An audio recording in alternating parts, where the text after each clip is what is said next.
I want to thank Madison Public Library and the Madison Public Library Foundation for making it possible for us to bring these wonderful cultural events directly to you while we are all at home. Angie was just talking about some of the hardships of being not in person, but I am delighted that we are able to bring people from all over the country together to watch um, this evening. I want to say thank you to the Madison Public Library Foundation as well for committing to a year-round series of events when we did go home in March. This week, Thursday, we begin our fall celebration, and we will present 16 events from Thursday at 4 o'clock until Saturday at 9:30. I will be with you for all of those, so I hope that you come back. We have many more wonderful events, poetry events coming up throughout the fall as well. So there are about 30 more events left in 2020. I hope that you will join us for more of those. And finally, I just want to say thank you to our partners at Madison College. Tonight's event is being featured in their Journey Toward Anti-Racism series of events, and it is delightful to have them partnering on presenting this event, but also our upcoming events with for Finding Latinx, for Life of a Klansman and White Too Long, for Sissy, and for Ibram Kendi's How to Be an Anti-Racist. Thank you so much to everyone watching at home, and Angie, I will stop talking and I will hand it over to you now. Thank you so much. Thank you, Connor. I could not do this alone. Connor is certainly crucial to the success of these programmings that are coming to you. I'm going to read from my book, In Light, Always Light. I'm going to read first, so then it'll be Joaquin, and then Kimberly, and then Santee. And I'm going to say nice things about all of them and read their bios. But I'm just going to launch into reading my poems because I'm the Madison Poet Laureate, and I want to just introduce myself through poetry. And I want to say that this first poem is a little short one called Wheel Kids. And I'm just going to read it now and I'll pick and choose. Wheel Kids. Chocolate children race down the cul-de-sac. Tight curls bounce. Jeans, t-shirts rise with air. Clenched fist, tape bars, tennis shoe breaks. No brakes. A shout. They cruise out of sight of the window. Bike, scooters, shake, quake, skinny kid arms, legs, torsos, skin flattens, neighbors, straight arrows, shooting stars, flesh flies, bodies grow wings. That is Will Kids. When I was writing these poems, I was getting my MFA. And you're going to hear poems from Joaquin, who was my colleague, and Santee, who was my mentor. And so these poems they may have heard, but this one may have been altered since they first heard it. It's called Arboretum.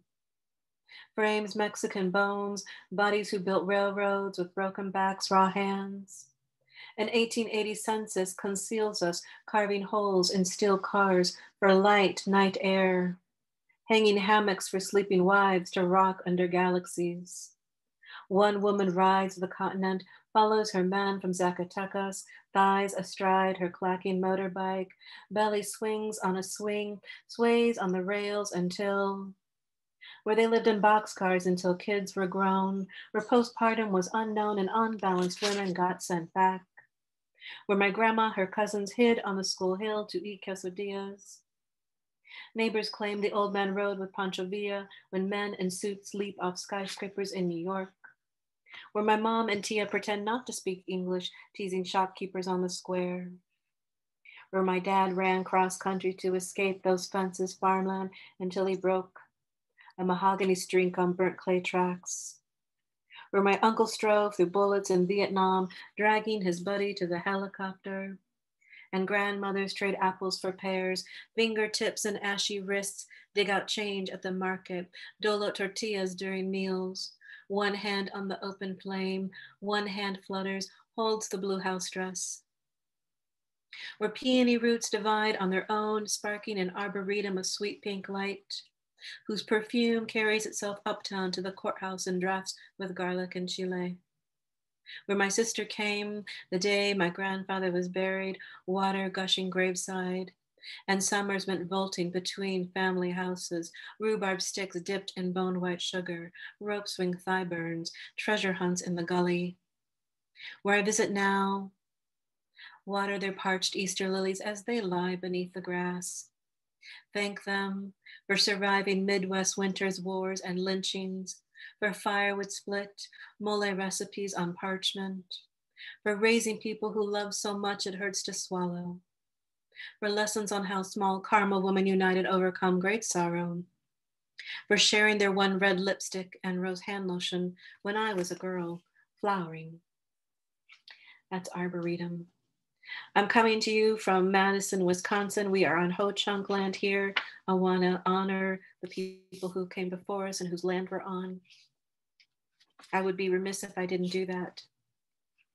I'm going to read a poem called Sea Burial, and it's a personal poem. There was a line of poetry my mother gave me once in a dream, and it said, "They don't live with death every day like we do." And I think about that now and then. This is called Sea Burial. Backpacks, a week of groceries, no hospital, for 200 miles, no wheels, I survived. On the island where once in a clearing, we came upon an animal meeting, hooves and feathers flee, mass exodus. There lies part of me, my man, wedged beneath blinding white rocks, body whispers, blood and rot, until sediment slides down the 15-foot cliff back to the sea. Campfire ashes circle the base. Where pelicans preen and eagles train to feed is our born to early zygote. My two became one. Female island ghost told me, sit in the water, let life wash out and back. Cool stone slabs your throne, we know. A sea burial, a hollow tree, limestone markers. When I was in school doing my MFA, I went to Isla Mujeres. So this is a poem from Isla. Wings mimic waves. Albatrosses guard the island, float on edges. Wings mimic waves. They watch for intruders to these shores. Collective memory remains. Mayans shipped off to be slaves, carved back to earth, stone. Jagged edges carry bones home, wash them up to sand, shore. Rocks form new barrier reefs. Fish grow from marrow, bones feed fish, people, the sea. Pelicans defend the island from pirates, marauders. People lost in their hearts who seek to tame sky and land. Fools think they are stronger than the arcs that beat the shore, the heartbeat of the ocean, the Caribbean, the ceaseless stroke of green foam carving out its initials into sandstone over and over. Sentinels circle the island, tilt black, glide on gusts, slide sideways, follow shoreline, white bellies, necks, two-tail feathers move independent, bide the wind. Mornings in Mexico, feathers punctuate sky as far as I can see, up and down the beach. Seabirds float sideways, shadow the page, fly as long as there are fish to eat. I'm going to read a couple more, and we are in Wisconsin, and I want to read this poem because this blends the urban and the rural. Because the dew spools in the far corner of the pasture. A black and white Holstein dairy cow licks her newborn calf clean, her pink tongue unfolding. Emerald field grass stripes blink. The calf looks over the hill, past barbed wire fences, interstate traffic, rolling green hills, and faded white farmhouses across the North Plains, towards the polar orb, the heat of the rising sun, for the first time. Sobs wrench my body cavity, for all in captivity. Tears flood my shirt, I pull over. Let me sit in sadness for a spell. I need to write this out. Died in her sleep. Her sister threw herself in front of a truck. Leaves behind 3 daughters. Her father called her Negrita. The other 2 sisters were fair. The mother bathes her calf. Mist rising, love a pink tongue in the morning, licks its forehead, dew blinks grass, Fog lingers around their ankles, a vision culled from the herd that crowds the hill. I'm going to read Patina, and then because I want to end us on a joyous note, I'm going to read a short, happy one. And I would say even all the political poems I write come from deep source of love. Patina. Body scars, older lives, tongues, caresses, whip marks, spilled milk, broken fences. My skin is a patina of conquers, the conquered, slave smiles, earth hands flattened by the press of burnt tin, wheelbarrows. Sleek hair shows up white now and then when thoughts of carnage and lost people slay pigment. Survivors can live through lines on a page, their voices ringing in pencil and ink. Beyond death, art speaks. I have always been a woman. Your sister's bloodlines pulse fire in your veins. Our wee ventricles burst on occasion. Brain beats still asleep, muses on all the people you know who have passed to the grave, to vases of bone and ash, who walk in dreams, speak lines of poetry in the dark, their voices alive at night. So I'm going to close with wild prayer. Imagine women dancing around a lake, and this is wild prayer. This is my last poem. Brown earth floors, breathe feet, sweaty bodies. We glow, glisten, meet, leaping in mid-flight. The swivel in the mirror, we are magic dying, blooming in our bodies. Bare souls touch dead trees, arms raise, carry, twist, praise all that sings. Praise goddess monkey teacher from up north who left to dance on hallowed ground, on the edge of blue sky lakes with sisters round and round. That's Wild Prayer from In Light, Always Light, came out in May 2019 from Finishing Line Press. And with that, it is my great pleasure to introduce you to the most intense poet I've ever met in a workshop who blew me away, Joaquin Zihuantanejo. Received his MFA in creative writing with a concentration in poetry from the Institute of American Indian Arts in Santa Fe, New Mexico. His work has been featured in Prairie Schooner, Sonora Review, Hizache, among other journals and anthologies. His poetry has been featured on HBO, NBC, and on NPR in Historias and the National Teachers Initiative. He was the winner of the Anhinga-Robert Dana Prize for Poetry. His book, Arsonist, was published by Anhinga Press in September of 2018 and was shortlisted as a finalist for both the Writers League of Texas Best Book Poetry Prize and the International Latino Book Award Best Book Poetry Prize. Joaquin has two passions in his life, his wife Aida and poetry, always in that order. It is my great pleasure to introduce you to the poetry of Joaquin. Thank you, Angie. Uniklakwi labwa. Wanokse uanukito. Amaman tatao nawak. Inokseki. Tataka. Uetskaske. Amakuali. Sekatos. Nika kitowa. Nokset takak. Uanukito newanok toka Joaquin Zihuantanejo. Nokseki. Nankakisken. Tatoa. I had written it there. And another man said, "Don't speak Nawak. The others will laugh at you. It's not good for one to speak it here," another one said. And I said, "My name is Joaquin Zihuantanejo. The others are going to hear how we speak." I want to thank the Wisconsin Book Festival for having me and all these other amazing writers that I'm here with tonight. I want to thank Angela, my good friend, for inviting me to be a part of this. So I'm going to read some new poems from my new manuscript that I'm currently working on. It's entitled Not Ravens, But Crows. There's an epigraph that opens the book, and I want to read it tonight. Mother who loved us and failed us, gone to star stuff and ether song, mothers of loss and new mothers, dead mothers and the great mother that is our planet and ocean, life waters, whatever a mother is or was or will become in your life, I send my imperfect love to you. Lydia Yuknovich. I think the dedication for this book that I'm writing is going to read, for every brown mother and her brown child and the rivers between them. Este acto de tomar, this act of taking, para mi abuela, for my grandmother. Ella dijo que solo un hombre podía concebir una Trinidad formada por un padre, un hijo y el fantasma del hijo asesinado.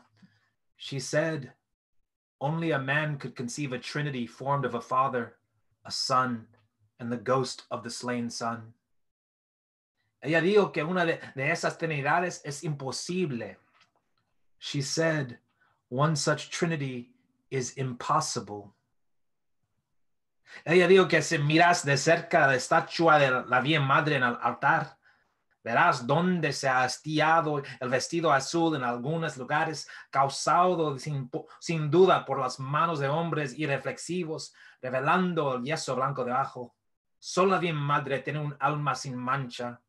No puede haber padre, ni hijo, ni fantasma sin una madre que les de toda la vida. She said, if you look at the statue of the Virgin Mother closely on the altar, you will see where the blue of her gown has chipped away in some places, caused no doubt by the hands of thoughtless men, revealing the white plaster beneath.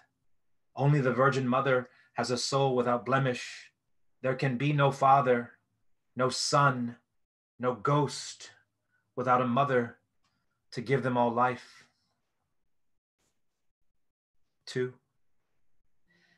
Ella dijo que vendrán y nos quitarán todo esto. She said they will come and take all of this from us.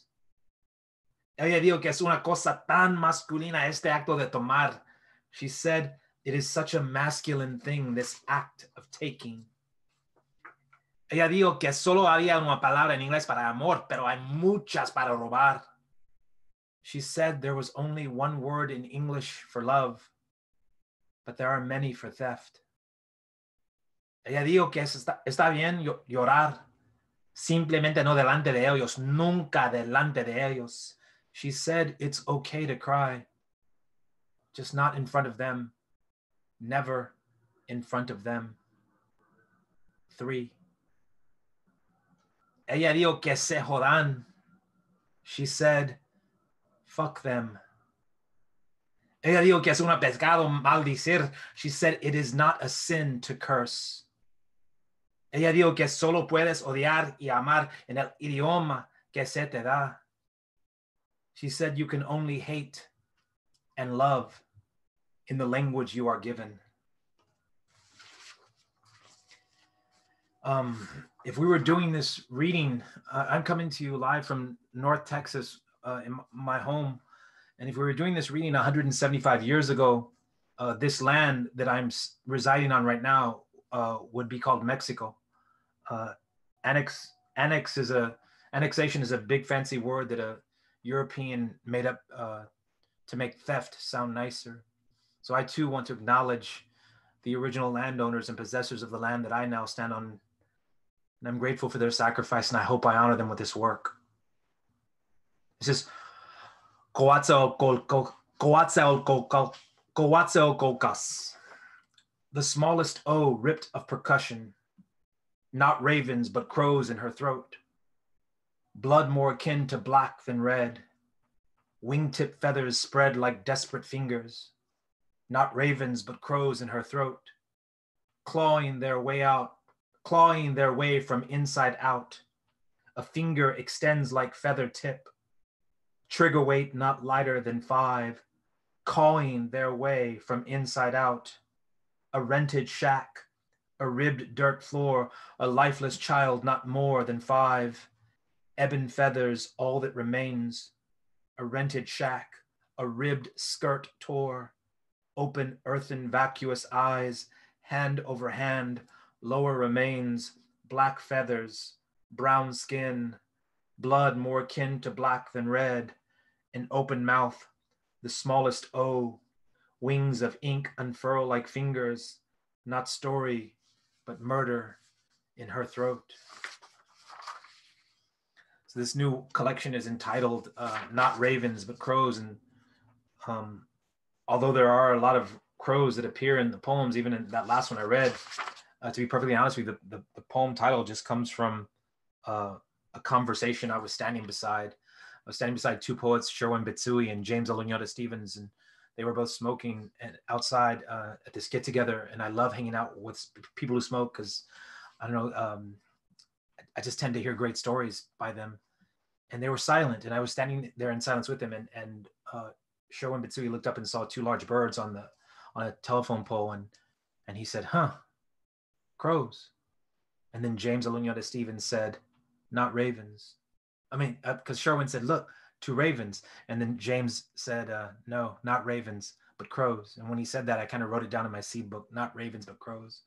Because I love the idea that it's, you know, it's not the romantic thing that we sometimes think it is. It's the more ordinary thing, but sometimes the more ordinary thing is the more romantic, the more poetic, the more special. This is called Poetry Prompts for Detained Children. Write about the untouchable, something out of arm's reach, like God, the stars, or you. Write an ode to misfits, a poem of praise for those who don't belong here or there, a lyric ballad for the children of nowhere. Employ the interjection "oh" at some point in the poem. Remember, it can be used to capture their joy or your pain. Write a how-to poem about something mundane that most people take for granted. How to hear your mother's voice, how to see the sky, how to trust a man in a uniform, how to breathe. Write about things that are out of order, broken vending machines, raging defense attorneys, this border, this country. Become that something that doesn't love a wall. Give it a name, a face, a history. Tell us in verse why it hates walls so desperately, why we all should. Write a poem from the point of view of a firefly trapped in a jar with holes hammered into the lid. Make the reader experience what it is to be something tiny and beautiful locked away into a restrictive space. Write a persona poem in the voice of something that doesn't acknowledge the existence of borders, monarch butterflies, FM radio waves, rivers. Write a sestina where the 6 repeating words are mother, tongue, light, slip, silt, forgive. Write a poem about a young person armed not with a fist or a gun, but an ideal that could free us all. Write a poem about a door unlocking, opening, and what it feels like to walk through it without anyone there to tell you you can't. And this is my last poem. Thank you all who are here listening. Bless you. And you could be anywhere. You could be playing basketball with someone who has beautiful wrists, but here you are listening to poetry. And I know I'm grateful for that. It's a gift, your presence. So thank you for being here. This is called Signs. I was invited to do a TED talk. I've done 11 TED talks, and I got invited to do my 12th, and they asked for a transcript. TED's never done that to me. So when I sent the transcript of this poem, they said, no, either you have to change your poem or you can't do it because it has the word shit in it. And so I said, well, find a new poet. So their loss, our gain, So this is called Signs. Today, a crow shit on me. This is not metaphor. This is fact. This poem would be more romantic and less true if I wrote it raven, but it was in fact a crow. There are more Black Lives Matter, love wins, diversity is celebrated posters hanging in storefront windows in Portland than any other major city in the United States. I have been here 4 days. I have yet to see a person of color in Portland.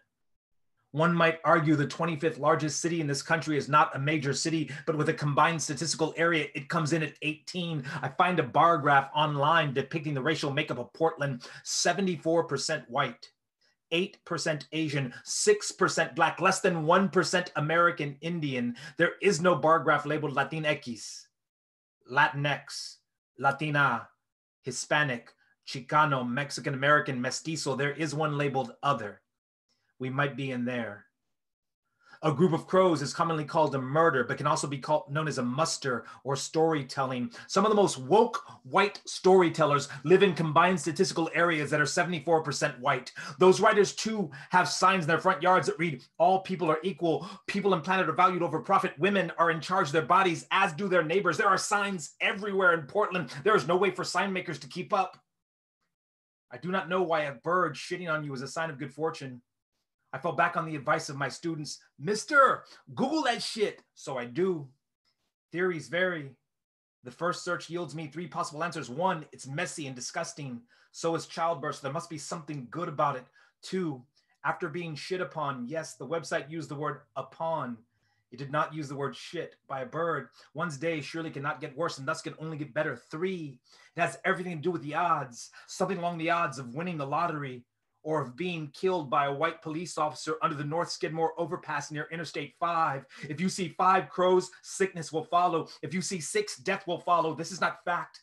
Perhaps it is metaphor. Certainly it is superstition, but aren't all superstitions rooted in truth? And just like that, I see a person of color in Portland. Somewhere near the corner of Powell and 12th, a striking, robust, black man pictured on a billboard that reads, "This is a toxic-free zone. Sitting in Pine State biscuits, I can hear the 2 white cooks calling back to Alberto, who is washing dishes. From the angle of my booth, I cannot see Alberto, but I can hear him. He is there. He is not other. He is here. He is." I count 29 white people eating biscuits and fried chicken. As I stand to leave, I notice a button on a white man's backpack that reads, "Immigrants and refugees are welcome." Thank you all so much for listening to me tonight. It was an honor. Thank you. Joaquin, I'm gonna snap my fingers here, Joaquin. Now you all know the magic of Joaquin. Now you're going to be introduced to Kimberly Blazer. And the question came up, Joaquin, and we'll address at the end about the name of your poem.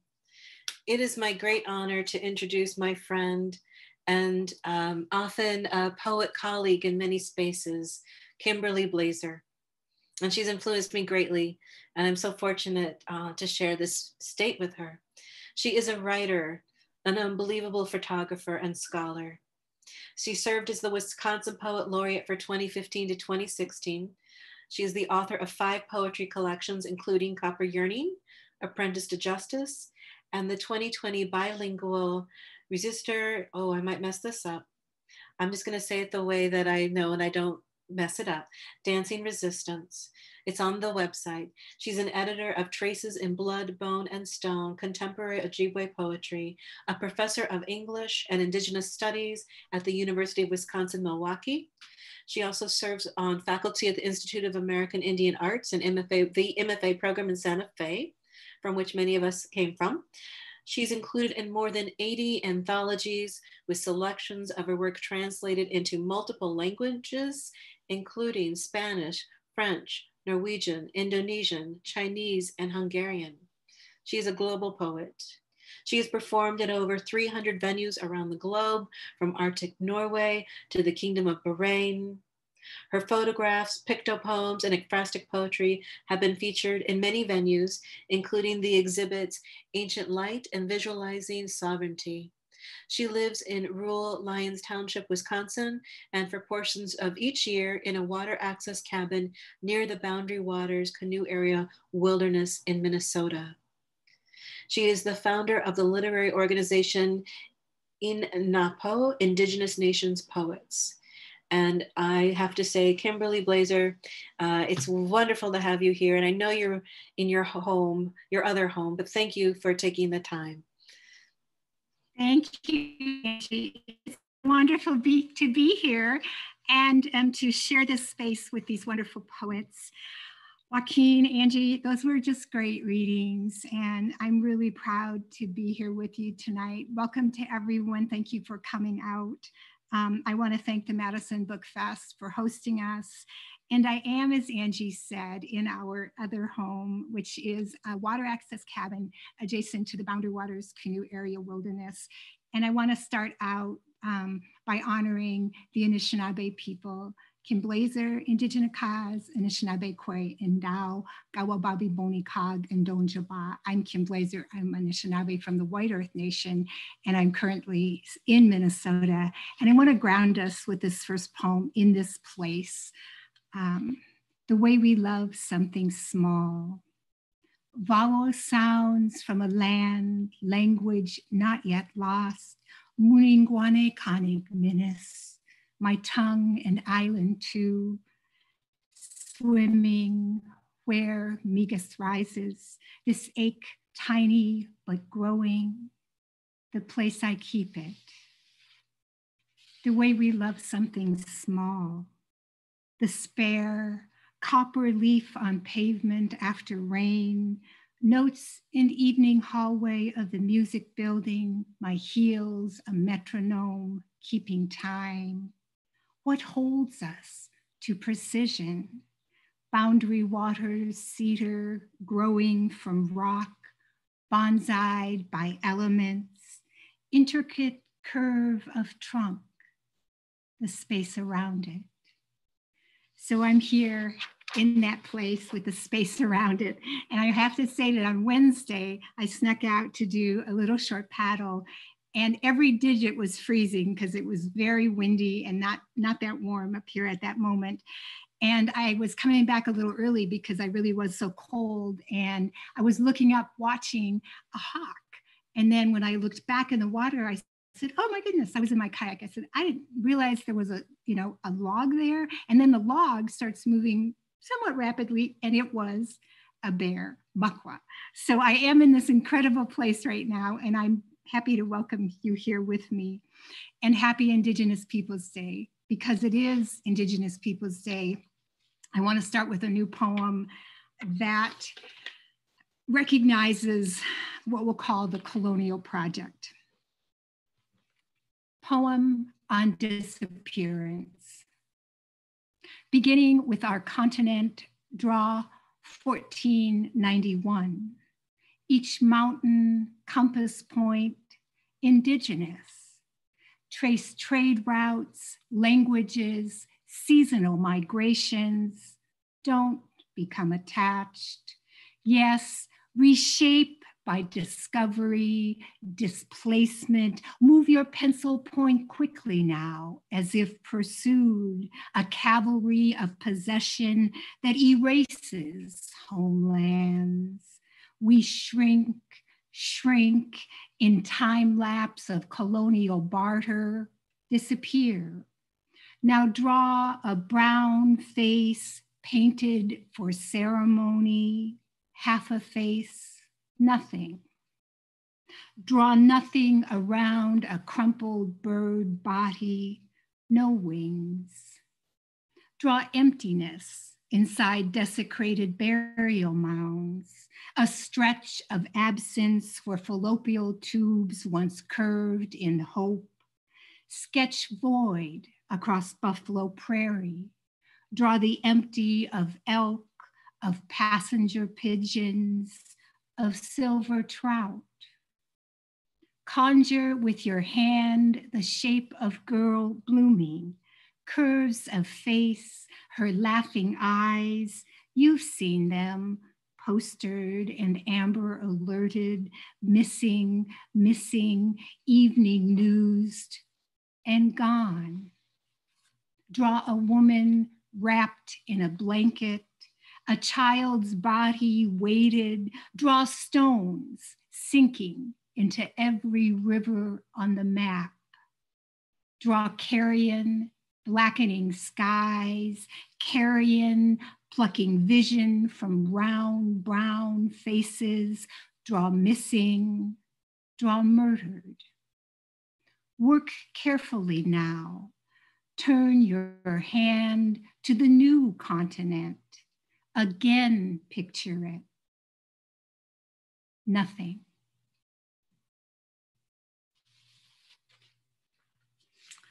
So that was a new poem. I want to read a couple of poems from Copper Yearning, my second most recent book. And these are both not tearful, but they are almost prayer poems. because we are in the midst of this pandemic, I wanted to offer a couple of very short poems from this collection that maybe help us think about the possibility of healing and coming out of this. So the first is Minobamadazi.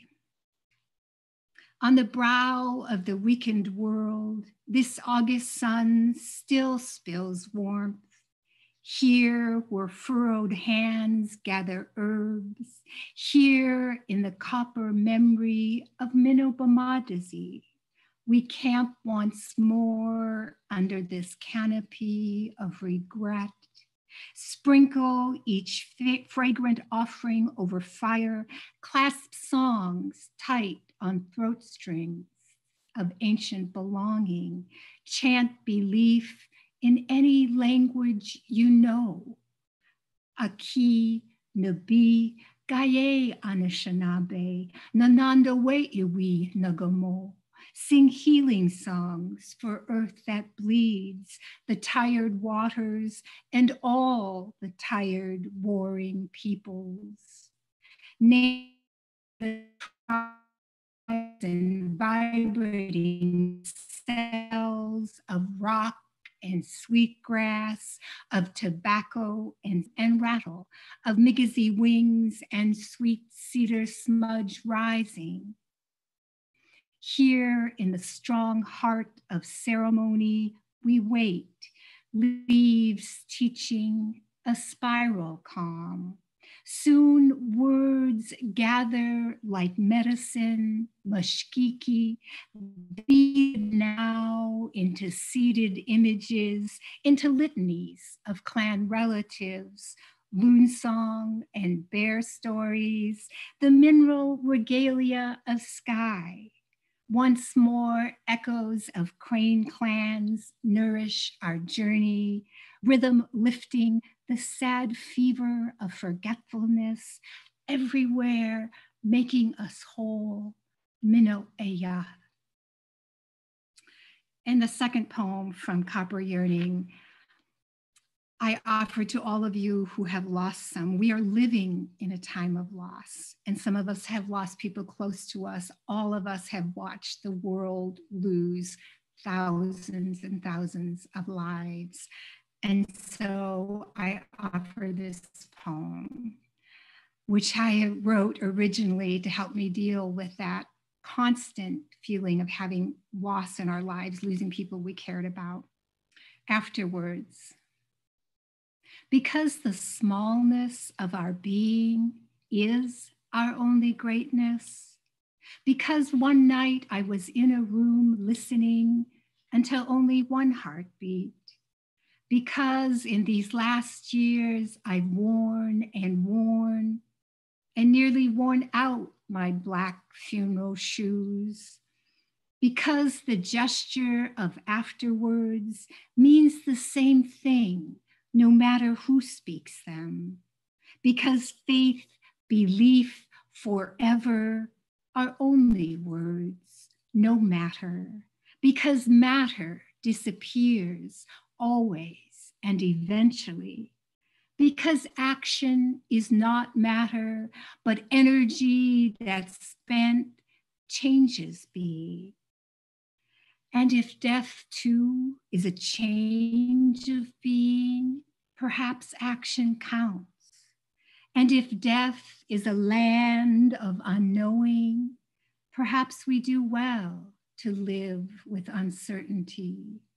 And if death is a forested land, it would be good to learn trees. And if death is a kingdom, it would be good to practice service. And if death is a foreign state, we should loosen allegiance to this one. And if our soul leaves our body, then we must rehearse goodbye. So the next poem I want to read is actually the title poem of my newest, as of October 3rd, I think, collection called Residency en dansant, Ikwinimi Dancing Resistance.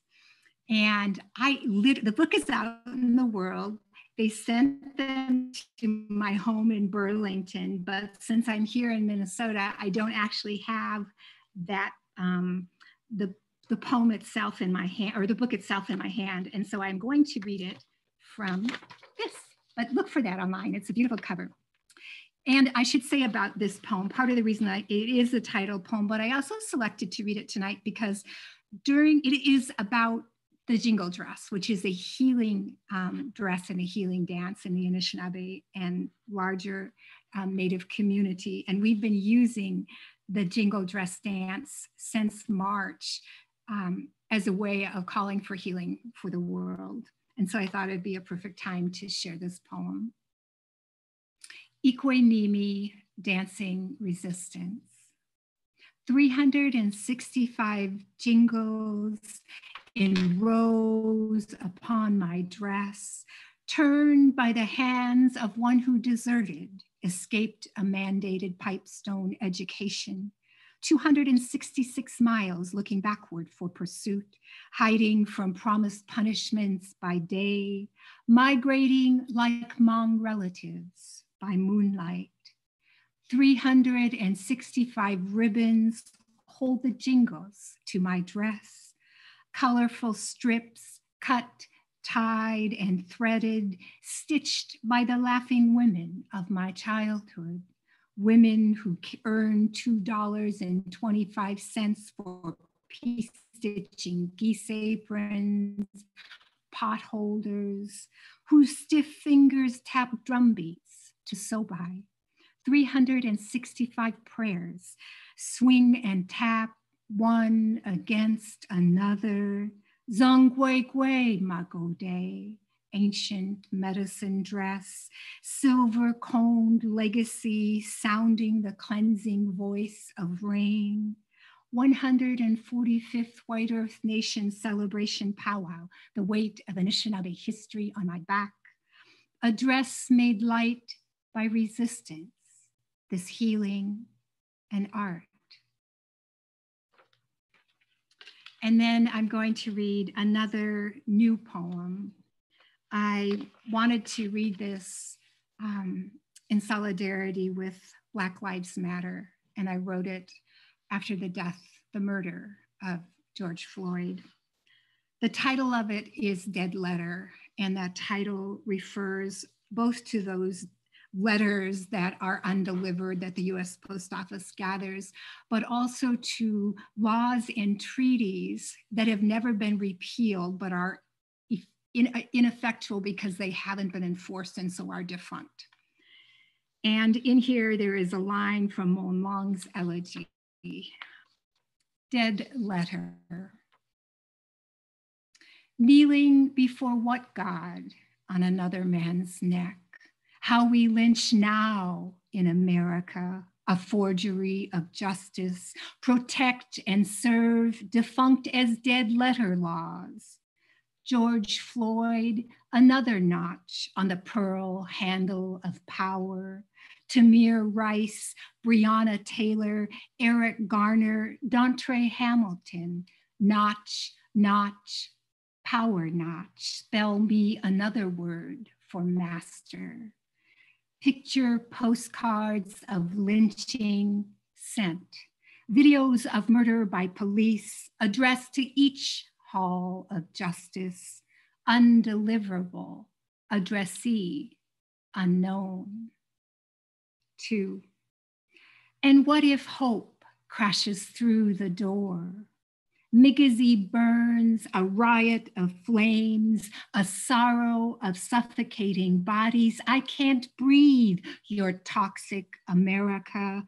Sell me windpipe dreams of cedar fluted breath, a song for continuing in our shelter, in our streets, without the phallic generals, for continuing beyond slave ships and warships, and Nina, Pinta, and Santa Maria ships, beyond chains, treaties, internment camps, boarding schools and segregated schools, removals and reservations, the phrenology of race and race and race, how we race now, America, to new emancipation. No peace without justice.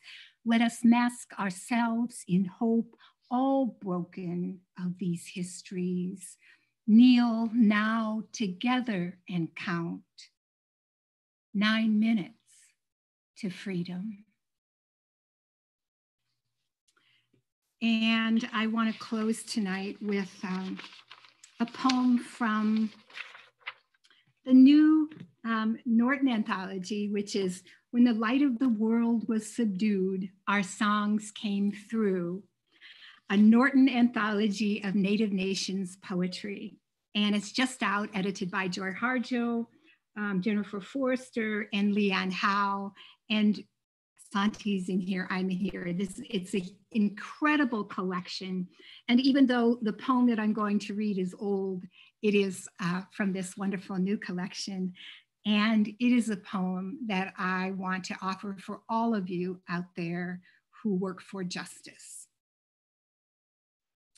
Apprentice to Justice.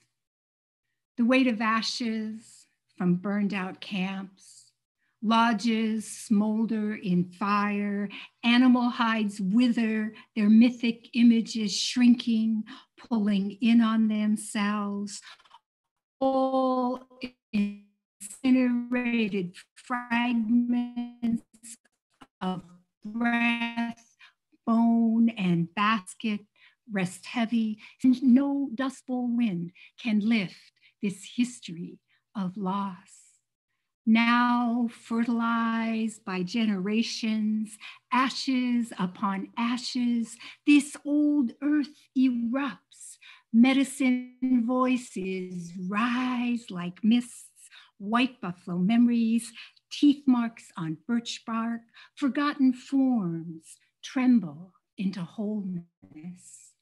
And the gray, weathered stumps, trees and treaties cut down, trampled for wealth, flat potlatch plateaus of ghost forest, raked by bears, soften, rot inward, until tiny arrows of green sprout, rise erect, root fed from each crumbling center. Some will never laugh as easily, will hide knives silver as fish in their boots, hoard names as if they could be stolen as easily as land, will paper their walls with maps and broken promises, scar their flesh with this badge heavy as ashes. And this is a poem for those apprenticed from birth. In the womb of your mother nation, heartbeats sound like drums, drums like thunder, thunder like 12,000 walking, then 10,000, then 8, walking away from stolen homes, from burned out camps, from relatives fallen as they walked, then crawled, then fell. This is the woodpecker's sound of an old retreat. It becomes an echo, an accounting to be reconciled. This is the sound of trees falling in the woods when they are heard, of red nations falling when they are remembered. This is the sound we hear when fist meets flesh, when bullets pop against chests, when memories rattle hollow in stomachs. And we turn this sound over and over again until it becomes fertile ground from which we will build new nations upon the ashes of our ancestors, until it becomes the rattle of a new revolution these fingers drumming on keys. Miigwech. Thank you, Kim, for your beautiful reading, for your words. Thank you so much. It is my great pleasure now to introduce Santee Frazier, who was my first mentor at IAIA and who I have such great respect for. Santee Frazier is a member of the Cherokee Nation of Oklahoma. He received his BFA from the Institute of American Indian Arts and his MFA from Syracuse University. He has received fellowships from the Lannan Foundation, the School of Advanced Research, and the Native Arts and Culture Foundation. His poems have appeared in Ontario Review, American Poet, Prairie Schooner, among others. Santee's the author of Dark 30, University of Arizona Press 2009. His second collection of poems, Arum, was published by the University of Arizona Press in fall 2019. And he is also the current MFA director for the Institute of American Indian Arts. Please welcome Santee Frazier. And Santee, you've got the floor and don't worry about time. Thank you, Angie. And again, thank you, Angie, Joaquin, Kim, for those readings.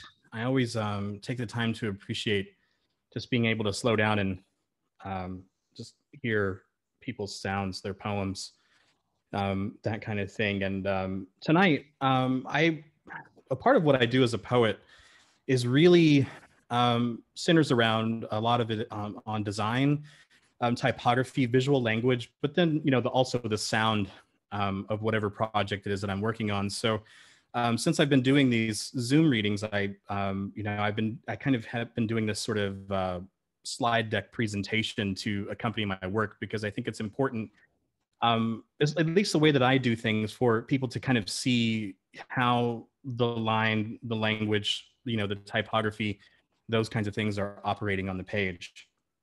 And so as Angie was mentioning, my second book of poems, Arum, was just out last year, about a year ago now. I guess it's about a year old. And this particular book, I tried to do this sort of minimal poetry, just sort of very sharp sounding words, very minimal looking on the page. And so hopefully some of that can be translated, here today in the reading. And then I like Zoom readings because you get so many different ways of presenting your work, right? And also really get a chance to, the visual look, the audio, all of those things I think come into play in a reading like this. So I'm excited to read for you all tonight. So I think it's good to kind of get you a chance to see inside the book. There's a few images in the book, and this is a custom image that was produced in collaboration with Jameson Chase Banks, who is also a graduate of the Institute of American Indian Arts. He's a visual artist, obviously. And we did some research on different accordions, because that's kind of the metaphor for the book. It's sort of this accordion sort of shape. And so that sometimes the language is compressed, and then sometimes it gets spread apart, kind of like an accordion. And then also the music works that way too. And sort of this, out of tune in some cases. Very much not a sort of very much against the sound of narrative in some instances, which I thought was kind of fun, and I do these little projects. I'm always resisting what I've done in the past. And so you can kind of see the steps here with the drawing of the accordion, which ended up being the title page inside of the book, which I think turned out really nice. I also worked with two other artists from the Institute of American Indian Arts, Monty Little, who's from the Navajo Nation, and then also Micah Wesley, who's Muskogee Creek, and also Kiowa. I think a lot of their work kind of, in some ways, exists in the world of the language and images and things like that I use. So it's kind of interesting to kind of have a poem on one side and these images on the other, to kind of, it kind of completes this sense of a world that I've been creating, which is ultimately a Native world that's, a Native American world that has, maybe started in the 1940s, something like that. So there's a lot of research in pop culture, Native histories. There's a lot of theory and all of those things that are running throughout the book, but you'll really never see that on the surface of the poem. It's kind of underneath the language, or the surface of the page, if you will. But I thought that this quote was pretty appropriate, and this is the epigraph for the book. It's from Eduardo Galeano, which from his amazing book, The Open Veins of Latin America. And I think this sort of speaks to the world that many of the people in the poems are living in and who they are. The nobodies, nobody's children, owners of nothing, the nobodies, the no ones, the nobodied, running like rabbits, dying through life, screwed in every which way. And I think that, sort of his, his thoughts on conquest, right? He wrote about the conquest of the Americas, but more specifically in Mexico and South America. But a lot of those histories layer in, for North America and Canada as well. Tonight I'm reading live from, I guess, Onondaga Nation territory. I've been living here for about 15 years, which is just right outside of Syracuse. And so I always think it is good to, always acknowledge the land that you're on, but also it's always good to learn the narratives and, of the place, right? Who the people were and the way that they shaped the land, the way that they shaped the way that we think, about the land, right? And so I've learned a lot living here. A lot of the intellectual, culture, things like that, since living here has really made an impression on my work. And so I'm going to read from Half-Life, which is a poem that takes up the second half of Arum. And so Arum is a book of about 70 pages. And so this poem sort of builds throughout the second half of the book, starts minimally, and then it kind of grows in, in shape, grows in form, that kind of thing. So you'll get the idea. In your grip, a lighter, thumb and flint, sparking to flame, blankets ablaze, the muted fire of fabric. They leap a puddle, dome-bellied, sticky with pop, plum dark feet and ankles. Cranium crammed through the windshield, T-bird bottomed out. In a ditch, dash still lit, a school of cans scattered across the seat. You see morning sun yellow and splintered wood paneling, brass hands of a clock blistering like rust. Pinto beans, salt meat melted into the juice, cornbread, mustard yellowing the mash, hand-shaped meat, sliced, fried in bacon grease. Through almond-shaped mask holes, pulsating lips wet with snoring. Shirt off, jeans unbuttoned, work boot for pillow. Gashed knuckles, burn scar shaped like a three-pronged fork. On the round of his shoulder, cheeks cratered, nose shiny, fungal. School of cans, ashtray spired orange. It is Halloween. The trailer house lit dim blue. Outside, leaves scatter.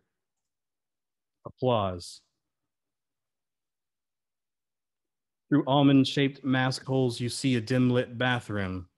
Small hexagon tiles, black and white, patterned to shape a walkway. The stalls boxed and beamed wood. On your tippy toes, neck outstretched, you see projected on the mirror, scribbled on a paper plate, crosshatch of a screech owl's face, tied to your head with fishing twine. With your finger fine where crayon meets paper, eye holes cut jagged with the razor blade. On your knees, swiveling on a stool, Scan your face in the neck of a whiskey bottle, glowing in the amber. It is Easter. Your kin clacking billiards, gulping down pickled eggs and beer. You stand at a pinball machine mashing the flippers, the deep ding of steel, the ball slicking its way across the plastic, the carnival in a box, like the sound of bees popping in a paper bag. Projected on the back glass, your face and dollies lit up like gospel.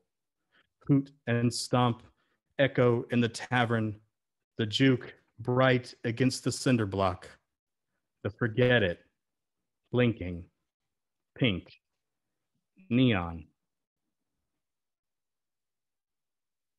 The grain makes everything smell fried. Trains all night, stopping at the silos. This is industry. This is sleep. The crust in your eyes as you sing to the dew-slick dandelions. It is a bowl of beans smashed with mustard. You are peeling a scab from your elbow, jeans holing at the knee. The bus bobs your head against the glass, your face dissolving against the diesels, convoying out of town. This is the afterworld, the hoisting of feed sacks into the truck bed, sawing of ribs in the slaughterhouse, snuff spit in a coffee can. This is where you will be, jeans holing at the knee. This is not fate, the textbook says. In this version of the tale, you are to be crucified or burned. Rotors twisted wood to shreds. You stare at the tip of a pencil, light a mirror on sharpened lead. Outside the dusty town, the yonder is burnt orange, sun gnawing at the stars. This is not fate, the textbook says. In this version of the tale, you ate the glacier. Horses did not survive the bridge. You are the slide on the wall, model of the human skeleton. Outside the dusty town, the yonder is burnt orange, sun still gnawing at the stars. This is not fate, the textbook says. Your village was razed, grunts smothered, children left to twirl legless in the scorched corn. So that's Half-Life. The poem is much larger than that. I just kind of picked excerpts from there. And I'm going to end with 3 new poems that have been written since March, in a very different register and voice. And that's kind of what I'm always trying to do, is to depart from, the art that I just completed.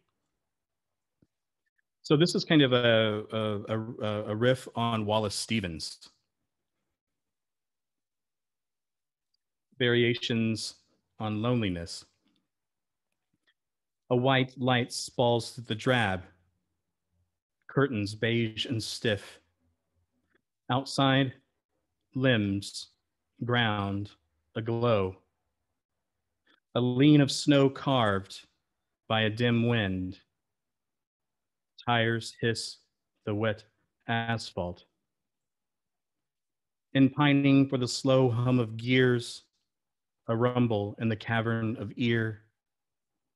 Low hung limbs, vain distance. Pump jacks gnaw at dirt. A dreary run of hours. The brush bending, dustless.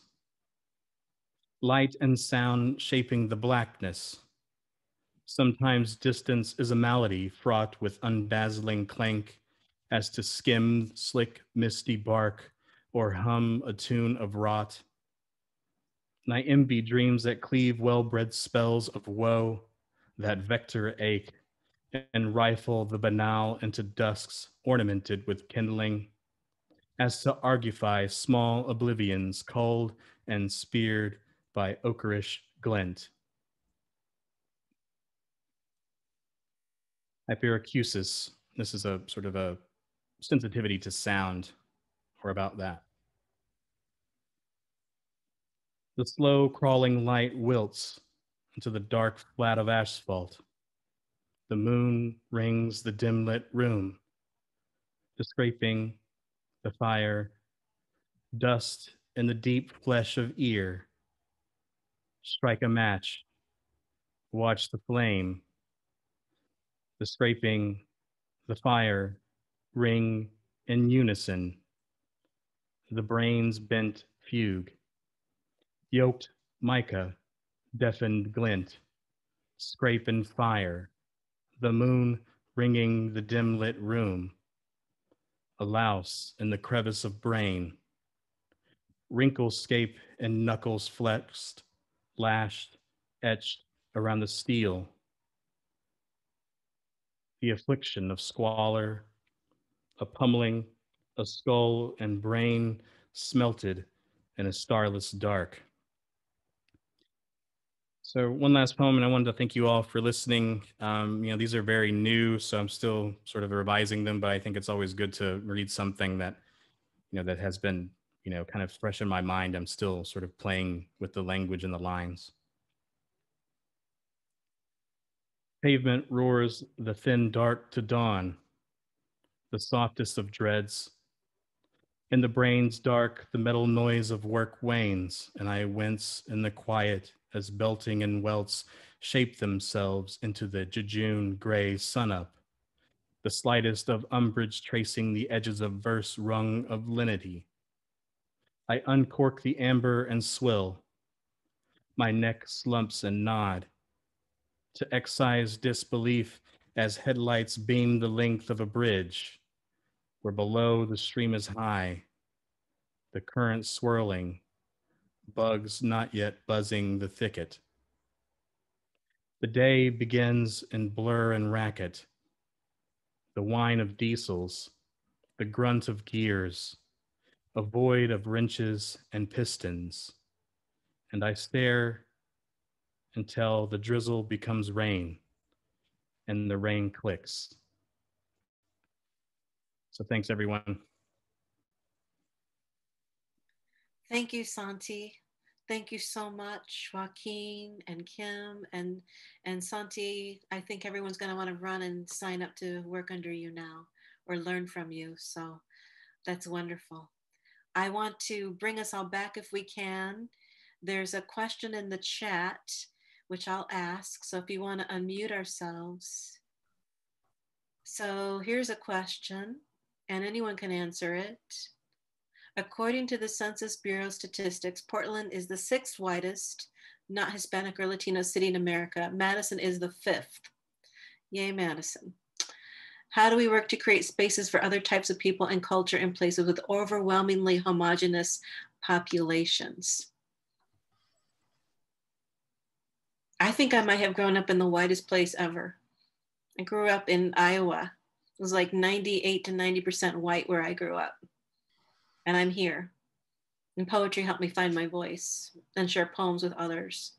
And I might have been in my 20s reading poems about immigration or what it was like to be a Latina in a white culture. And I'm still here 30 years later doing the same. That's what I think, but I want to hear what others have to say. I think it's a real challenge. I think that, I wrote the poem Signs when I was in Portland for Tin House. I was named a Latinx scholar and I was there for 9 days. And I've been to Portland a bunch of times, but it's always like go in, do a reading, eat at a Diners, Dives, drive spot, and then fly home. And like, that's all I know of Portland is like great greasy spoons to eat at. So it was nice to be there for 9 days and be able to be slow and move through the city. And I was just, I'd been to like 5 coffee shops. I don't drink coffee, and like 8 bookstores. And I realized I was there like 4 days and like I hadn't seen a person of color, which is shocking because I come from a place that's a really big city and it's pretty diverse. But I think even in those places, like even in my place, my city is Dallas, and it's a very diverse city, but it's also a very disconnected city. And so we have these beautiful communities that are beautiful in their own ways, but don't have a lot of cross-pollination. Like people will kind of like go out of their way to go around certain communities instead of through them and into them and experience these just incredible people that that are beautiful in their differences and their similarities. So I think the challenge is to, you know, I wrote in that poem to, you know, to become something that doesn't acknowledge the existence of borders. So maybe that's something that I think would help us if we stop thinking about, you know, communities as sort of sanctuaries and realize that all these communities are connected to this bigger thing that is this space that we all share. It's a challenge, but we got to get out of the car. We got to walk around. We got to shop. We got to share. We got to read poems to strangers. We got to do a lot of things, and hopefully we will. I don't know. Thank you, Joaquin. Santee, do you want to say anything? Or Kim? Yeah, I'm just kind of meditating on the question a little bit, and I think it's an important one. You know, as a person that, you know, everywhere I go, I'm always tracking in Native communities, mostly. You know, when I'm in New Mexico, my brother's half Pueblo, and when I'm, you know, anywhere, I'm usually generally kind of rooted in a, you know, in a whatever the Native community is in that particular space. And you know, but one of the things that I kind of notice, you know, over the years in reading poems and you know, and frankly being asked a lot of stupid questions about my identity over the years as a Native person, things like that. I learned that it's also, you know, one of the things that I feel like I'm responsible for is teaching people, you know, the right way to, I don't know, in some cases ask a question or to understand, you know, who I am as a Native person. And also, you know, I don't try to speak for all Native people, but, you know, I think sometimes, you know, there's a sense of, you know, who Native people are, who Indigenous people are, is very much locked in sort of the, you know, the imagination, right, in literature, Hollywood, and those kinds of things. And I think that most people are, you know, when they ask about Native people, Native cultures, Indigenous cultures, are coming from a well-meaning place, but they just don't know how to ask the right questions. And I found this a lot with teaching college level, you know, college freshmen, right, in writing classes and things like that, is that, you know, that a lot of the times they've just been taught the wrong things like everyone else, right, about history, about, you know, cultures, and things like that. And, you know, I try not to get offended by it, and more so try to engage in that dialogue as a teacher and as a person that can, you know, at least dispel some of those things and provide a maybe a more insightful and nuanced way of considering Native people, cultures, and influences. I don't know how to, you know, change the populations of, you know, cities and college towns and those kinds of things. You know, I think that's a little bit more difficult, but, you know, but I think at the same time too, though, you know, I think if we want to be included, right, I think it's a good thing that people want to be Native and are acknowledging us. And then we have, you know, Indigenous Peoples Day and things like that. But I also feel like there's a responsibility for that too, that comes along with that too, at least for me as a Native person. And that's kind of the way that I engage it, at least. Thank you, Santee. Kim, are you with us? Do you want to say something about it? I know you unmute maybe. So unfortunately, I'm coming in and out Zoom. I've been out about 5 times since this question started. So I didn't hear what everyone said, or only pieces of it. But the thing I was thinking about when I first began teaching at UW-Milwaukee, and actually when I was visiting the campus, one of the things I was told is it was the most segregated city in the US, right? And I thought, wow, and this is, you know, where I'm coming, and I didn't really know what, you know, how do you navigate that? How do you try to break down those barriers? And I believe that what we do with our work is what we're trying to do, you know, with our poetry, but also in the classroom, you know, opening up space for everyone to share stories. Because I feel like stories, like when we realize, oh, they're just like me, they have the same feelings, that, you know, like when students start to realize that, we have to start somewhere. And if we start with a younger generation, I feel like that gives us at least hope for making a change. And so that's my tiny part of an answer. I mean, there's so much to say about this, right?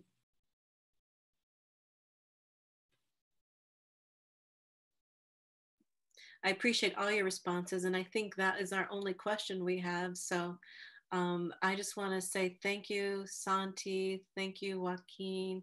Thank you, Kim.